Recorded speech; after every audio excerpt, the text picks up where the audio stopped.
Good morning, and it's the 31st of December, and it is New Year's Eve or Old Year's Night, whichever way you want to look at it. And that's what we're going to talk about today. So, it comes round every year, funnily enough. But the weird thing is that actually it comes from just history, and it is just the way of marking history as we're making it. We just allocate a number to it, and yet we make all sorts of emotional attachments to this time of year, don't we? And I love the fact that the Romans actually had New Year's in March.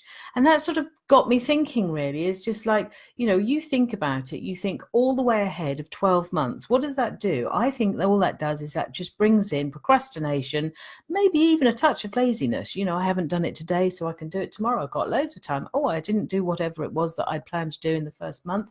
I've got next month.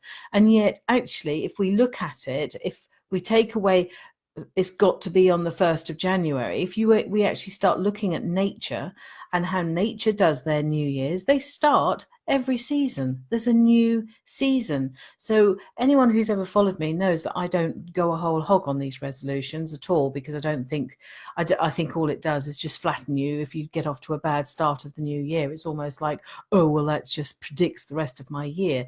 So I'm very keen on the fact that we have more than one new year almost throughout the season. So I'm suggesting to you for 2019 maybe a slightly different mindset of going with the seasons. So we live the season and we do know that it's going to change, but we live the next season now.